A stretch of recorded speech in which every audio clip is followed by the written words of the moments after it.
As the world braces itself for an uncertain 2023, with an economic aftermath of a global pandemic, I'm reminded of the US military term VUCA: volatility, uncertainty, complexity, and ambiguity. A shorthand for describing just this kind of difficult environment. You will have your version of VUCA stories which showcase trust, deficit, change, and a lot of leadership challenges that we have never seen in our journey so far. In the past year, I have been a witness to the fall of many successful business models that carried companies to the top of their industries, set aflame by unexpected economic shifts, changing technology, demographics, globalization, and other unique forces. The old command and control approach just doesn't seem to work anymore.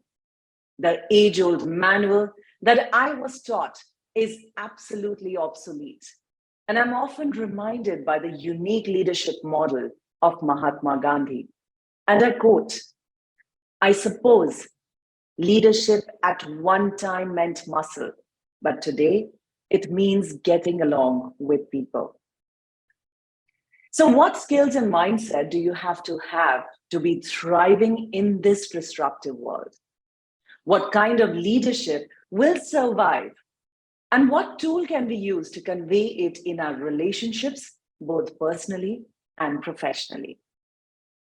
Well, friends, our life is a creation of what we wish to be. And over the years and decades, we have become who we want to be. Be that as it may, many people are experiencing their lives as a load on their shoulders, devoid of any essence and substance. Regardless of whether deliberately or unknowingly we get disengaged from our capacity or soul, to wind up as feeling as a lost child in the woods.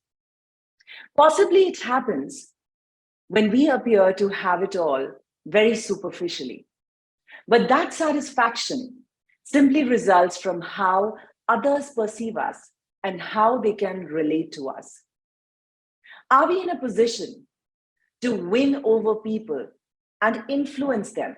Or are we cozily cocooned in a nutshell, insulated from the environment around us?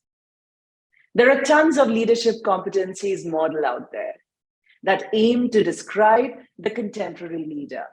And we probably don't need another one. But as a leadership coach, here's my take on what's needed.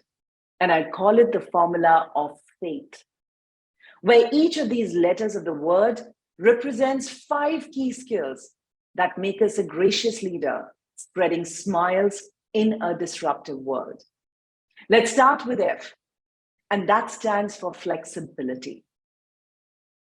Gone are the days when we could treat every employee as pretty much the same as everyone else. Understanding each of our people's needs, wants, and motivations, knowing what makes each member of our team tick, adapting our leadership approach is the best way forward. Flexible leaders can easily modify their style to respond in uncertain and unpredictable circumstances. They can adapt to change as they come. They can revise their plans to incorporate new innovations and overcome challenges while still achieving their goals. A means agility. Creating an agile mindset that can cope with today's demands means moving people around in your organization, using a nice blend of permanent and freelance contractors, and frequent goal setting, and check-ins on how to stay relevant at work. The idea that a company can examine the external environment, its internal capabilities, customer demands, develop a strategy only once a year is long over. Leadership agility is not about only ability, but understanding the situation and picking the appropriate style. I is for inclusion. This is more than ensuring representation of minority groups, my dear friends. It is about creating the conditions where everyone feels valued and making sure that there's a blend of voices, experiences, and styles. Being an inclusive leader takes time and energy, two of a leader's most precious commodities. At a personal level, inclusive leaders also believe that creating an inclusive culture starts with them. And they possess a strong sense of personal responsibility for change. And our T is for trust. And gracious leaders lead with it. Trust means uncompromised by doubt. It is usually reciprocal and created incrementally. We should start from a position of assuming good intent and a belief that employees are more than capable of using their judgment to make the right decision. Gracious leaders do not rely on what policy dictates, but use their discretion to find the best solution given the circumstance or situation. And finally, humility. The modern leader does not try to be bigger, stronger, or more knowledgeable. They show vulnerability. They admit that they don't have all the answers in the world and are curious to find out. A healthy dose of humility makes for a prized leadership trait and can foster happier team members and a culture of learning in your organization alongside their work role and responsibilities. Hence, leaders got to have faith and practice it as a way of life. They could easily use smile as a tool to exuberate this feeling, thereby expanding a strong human network. A smile is also one of the most basic biological uniform expressions of all humans. Paul Ekman, the world's leading expert on facial expressions, discovered that smiles are cross-cultural and have the same meaning in different societies across the borders.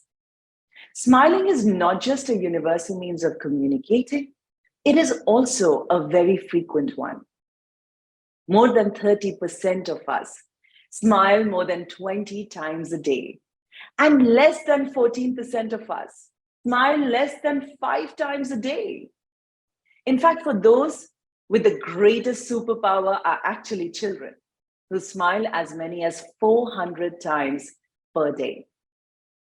As the chief executive of my organization, I have learned that in order to hold my teams together, I need to lead by example, set crystal clear expectations, and consistently spread smiles to keep a congenial atmosphere.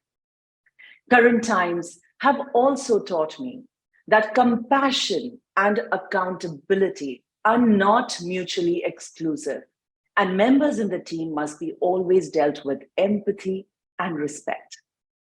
On a daily basis, I make an effort to light up my team's eyes by wholeheartedly appreciating tasks and thanking them for a job well done. Making essential eye contact while speaking, addressing to them, and by their first names, checking in on the health of their family life has certainly allowed me to have very candid discussions with them and explore how they could be more effective. By consistently role modeling the art of graciousness and a peak performing leader, I also ensure a positive ripple effect through the organization and inspire them to emulate gracious behaviors that set oneself apart from others. I keep reminding them to smile more often so that our brain's rewards mechanisms are stimulated enough in a way that even chocolate, a well-regarded pleasure inducer, cannot match. There are scientific studies where researchers have discovered that one smile can provide the same level of brain stimulation and satisfaction as 2,000 chocolate bars can. I remember my time, my friends, in 2016, at the Star TV Network production studios at Mumbai, India, where I was presenting the Rio Olympics for the national audience live on television. While on screen, I had to also navigate conversations with experts who were present with me in the studio, listen to the instructions from my production team in my one ear, and manage fragile egos of Olympians and champions surrounding me. Well, let me tell you honestly that it was the biggest challenge to be endearing and presentable at all times. And I was only able to deliver with consciously using smile to break the barriers and creating allies in that fast-paced work environment. As I conclude, taming chaos and handling disruption takes courage.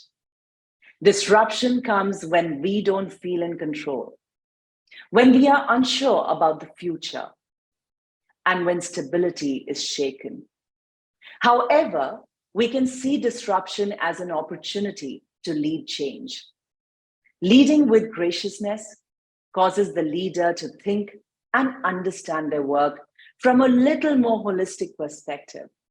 So smile a lot, for it is contagious and a true embellishment of a gracious leader. Thank you so much. Jai Hind.